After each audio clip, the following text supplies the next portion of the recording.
बिस्मिल्लाहिर्रहमानिर्रहीम। BCom Part 2, Chapter number 1, Question number 5, Advanced Accounting. On 1st January 2003, a company was registered with an authorized capital of 100,000 shares of rupees 10 each. On 1st January, the company issued 20,000 shares of rupees 10 each to general public at 10% premium. Applications were received for 35,000 shares on 15 January. On 30th January, shares were allotted and money was refunded to the applicant of 15,000 shares. Record the above transaction in the book of company and draft the balance sheet. जी, इस question में हमें एक जो information दी गई है वो मैं आपको जो है वो थोड़ी सी बता देता हूँ। अथोराइज कैपिटल आपके पास है 100,000 शेयर्स हैं। उसके बाद 20,000 आपने कंपनीज ने जो है वो शेयर्स इशू किए हैं। टोटल एप्लीकेंट्स जो आपके पास आए वो 35,000 हैं। 35,000 में से आपने 20,000 को की एप्लीकेशंस को अप्रूव किया है और 15,000 को आपने रिफंड किया है। एक तो हमें इसमें जो है वो ट्रांजैक्शंस को हमने कंपनी की बुक में रिकॉर्ड करना है और उसके बाद हमने इसे बैलेंस शीट पर लेकर जाना है। तो सबसे पहले आपके पास एक एसेट इंक्रीज होता है बैंक की सूरत में। ठीक है, ये बिजनेस जिस वक्त आपने एप्लीकेशंस हमें रिसीव हो रही हैं 35,000, तो हमारा जो है वो बैंक इंक्रीज हो रहा है। हमारे पास एक एसेट बैंक की सूरत में हमारे पास इंक्रीज हो रहा है और दूसरी साइड पे जो एंट्री हम कर रहे हैं वो हमारे पास आ रही है ordinary share application account. Ordinary share application account. अब इसमें यह है कि एक तो हमारे पास पार वैल्यू इसमें 10 है, लेकिन चूंकि इसमें प्रीमियम भी है तो आप जो है वो 10% प्रीमियम पे आप पे कर रहे हैं। तो इसको आप प्रीमियम को किस तरह फाइंड करेंगे? आप 10 उसकी पार वैल्यू है, मल्टीप्लाई करें 10% जो है वो प्रीमियम की अमाउंट दी गई और 10 ही उसकी पार वैल्यू है और फिर डिवाइड कर देंगे आप 100 के साथ। तो अब जब आपके पास 10 को 10 मल्टीप्लाई बाय 10 डिवाइड बाय 100, तो आपके पास जो प्रीमियम की वैल्यू आई है वो आई है 1। तो अब आपके पास पार वैल्यू में पड़ी है 10 रुपए आपके पास ऑलरेडी है और प्लस 1 प्रीमियम की वैल्यू है। तो अब जो आपके पास शेयर की वैल्यू आ गई है वो 10 नहीं है, वो बल्कि 11 होगी। तो आपके पास एसिड बैंक की सूरत में इंक्रीज हुआ, जैसे मैं आपको बता चुका हूँ कि आपके पास जो शेयर की वैल्यू है वो तो है 10, लेकिन अब यहाँ पर 10% जो है वो प्रीमियम की अमाउंट ऐड हुई है। तो 10 प्लस 1, तो हमने प्रीमियम की टोटल हमारी शेयर की अमाउंट हो गई है 11। तो 35,000 आपको एप्लीकेशन रिसीव्ड हुई हैं और 11 के साथ जब उन्हें मल्टीप्लाई करेंगे 385,000 डेबिट और 385,000 क्रेडिट, इसकी नरेशन लिखेंगे share application received along with money. पहली चीज़ ये हो गई। उसके बाद और यहाँ पर आप देखें कि ऑर्डिनरी शेयर एप्लीकेशन जो आपकी है ये आपकी लाइबिलिटी इंक्रीज हुई है। ये आपकी लाइबिलिटी जनरल इन्फॉर्मेशन है, ये आपकी लाइबिलिटी इंक्रीज हुई है। तो जैसा कि आप रूल को जानते हैं कि लाइबिलिटी इंक्रीज होती है तो हमेशा क्रेडिट होती है और एसेट इंक्रीज होता है तो हमेशा डेबिट होता है। इसलिए बैंक को हमने डेबिट किया और ऑर्डिनरी शेयर एप्लीकेशन अकाउंट को हमने क्रेडिट कर दिया। तो पहली एंट्री हमारे पास ये आ गई। इसके बाद अब हमने अलॉटमेंट की एंट्री करनी है। तो आपके इल्म में होगा कि अलॉटमेंट की एंट्री जब करते हैं तो ऑर्डिनरी शेयर एप्लीकेशन अकाउंट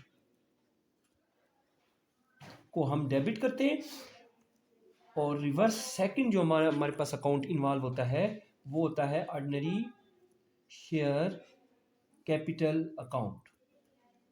चूंकि ये प्रीमियम है इसलिए आप जो है वो शेयर प्रीमियम अकाउंट को भी साथ में ऐड अप करेंगे। दूसरा अकाउंट जो है वो शेयर प्रीमियम का होगा। अब जो आपके पास ऑर्डिनरी शेयर एप्लीकेशन है वो आपने जो अप्रूव किए हैं वो की हैं आपने 20,000। तो 20,000 को आप मल्टीप्लाई करेंगे पर शेयर के साथ, तो शेयर की वैल्यू प्रीमियम को इंक्रीज करके आपके पास 11 है। तो जब आप 20,000 को 11 के साथ मल्टीप्लाई करेंगे तो आपके पास 220,000 से जो है वो आप इसको डेबिट करेंगे। और जब आप ऑर्डिनरी शेयर कैपिटल की जो अमाउंट है 20,000, उसको आप ओरिजिनल पार वैल्यू जो कि आपके पास 10 है उसके साथ आप मल्टीप्लाई करेंगे, तो आपके पास अमाउंट आ जाएगी 2 लाख। और आपके पास टोटल जो आपके पास एप्लीकेशन अप्रूव हुई है वो 20,000 है और प्रीमियम की वैल्यू 1 है। तो 20,000 मल्टीप्लाई बाय 1 करेंगे तो आपके पास 20,000। तो 20,000 से आप डेबिट कर रहे हैं ऑर्डिनरी शेयर एप्लीकेशन अकाउंट को और क्रेडिट कर रहे हैं ऑर्डिनरी शेयर कैपिटल, चूंकि आपके पास कैपिटल इंक्रीज हो रहा है 2 लाख रुपए से और दूसरा आपके पास प्रीमियम की अमाउंट आ रही है 20,000। तो आप लिखेंगे शेयर्स अलॉटेड एट प्रीमियम। इसकी नरेशन हो जाएगी शेयर्स आप अलॉट कर रहे हो, आप अलॉट कर रहे हो shares allotted on at premium, कि प्रीमियम की जो अमाउंट है उसको इंक्लूड करते हुए आपने जो है वो शेयर्स अलॉट कर दिए हैं। दूसरी एंट्री आपको समझ आ गई होगी। यहाँ पर आपका कैपिटल जो है वो इंक्रीज हो रहा है 2 लाख रुपीज़ से और साथ में प्रीमियम की अमाउंट को भी आपने 20,000 एप्लीकेशंस के साथ मल्टीप्लाई किया तो 20,000 की अमाउंट ये भी एडअप हो रही है, तो टोटल 220,000 जो है वो आप उसके साथ एंट्री कर देंगे। अब लास्ट इसकी जो लास्ट में एंट्री बनेगी वो ये है कि जो कि टोटल या फिर इलम में होना चाहिए, टोटल एप्लीकेशंस रिसीव्ड हुई हैं आपको 35,000, उसमें से 20,000 एप्लीकेशंस आपने अप्रूव की हैं, रिमेनिंग 15,000 जो है वो आपने रिफंड करनी है, बैक करनी है। तो जो आपकी लाइबिलिटी थी, जो आपने फर्स्ट एंट्री में ऑर्डिनरी शेयर एप्लीकेशंस अकाउंट को लाइबिलिटी बनाया था, अब उस लाइबिलिटी को आप ख़त्म कर रहे हैं और ऑर्डिनरी शेयर एप्लीकेशन अकाउंट को आप डेबिट करेंगे लाइबिलिटी को ख़त्म करने के लिए। टू जो आपने बैंक में अमाउंट ली थी, अब वो अमाउंट आप वापस जो है वो एप्लीकेंट्स को जिनको आपने रिफ़ंड करनी है उनको वो अमाउंट आप वापस करेंगे। तो टोटल जो एप्लीकेशंस आप रिफ़ंड कर रहे हैं वो 15,000 है, उनको मल्टीप्लाई करेंगे 11 के साथ, तो जो आपके पास अमाउंट आ जाएगी वो आपके पास अमाउंट है 165,000 और बैंक की अमाउंट भी आप 165,000 से जो है वो आप डिक्रीज कर देंगे। तो application money is return, application money return, application amount या money return to the applicants. तो एप्लीकेंट्स को आपने 20,000 को आपने अप्रूव किया और जो 15,000 हैं उनको उनकी एप्लीकेशन आपने वापस कर दी। तो ये क्वेश्चन जो है ये जस्ट 3 एंट्रीज पे मुश्तमिल है। पहली एंट्री आपने लाइबिलिटी को इंक्रीज किया और आपने प्रीमियम के साथ टोटल एप्लीकेशंस को मल्टीप्लाई करके अमाउंट लिखी। सेकंड में आपने अपना कैपिटल इंक्रीज किया और थर्ड एंट्री में जिनको आपने अमाउंट पे नहीं की उनको अपने अमाउंट वापस रिफंड कर दी। अब हम यहाँ पर डिसेंट लिमिटेड वालों की बैलेंस शीट जो है वो ड्रा करेंगे। तो एक साइड हमारी एसिड्स की होती है और एक साइड हमारी लाइबिलिटी साइड और कैपिटल साइड होती है। लाइबिलिटीज एंड कैपिटल साइड जो है वो आपकी होती है। तो सबसे पहले जैसा कि आप जानते हैं कि हम इसको स्टार्ट करते हुए सबसे पहले ऑथोराइज्ड कैपिटल लिखते हैं।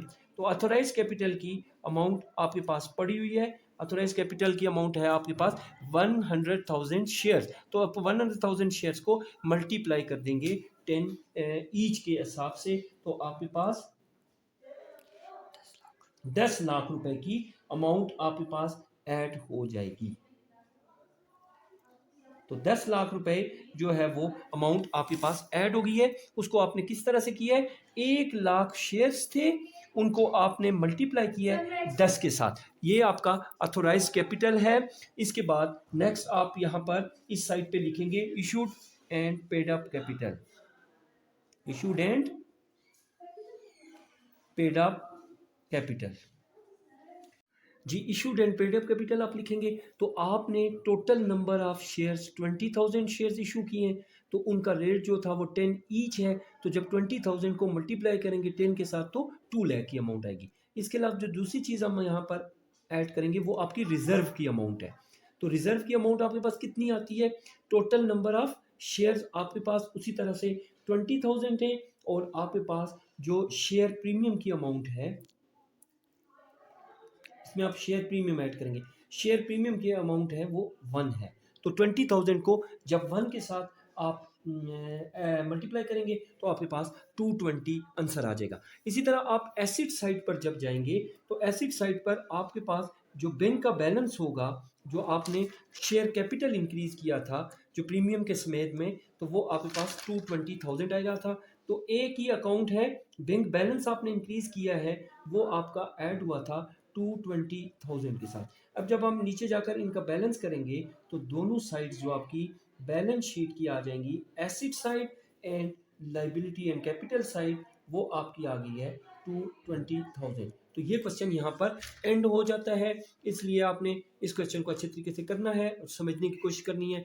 मैं मज़ीद जो इसके एक्सरसाइजेस के क्वेश्चन हैं उनको आपने जो है इसी तरह से समझने के लिए आप इजीली जो है वो मेरे यूट्यूब चैनल पर इसको विज़िट कर सकते हैं। तो आप यूट्यूब चैनल को सब्सक्राइब भी कर दें और वीडियो को लाइक भी कर दें, और कमेंट्स बॉक्स में इस पर जो आपको कन्फ्यूजन है उसको ख़त्म करने के लिए मुझसे रब्ता भी कर सकते हैं। थैंक्स।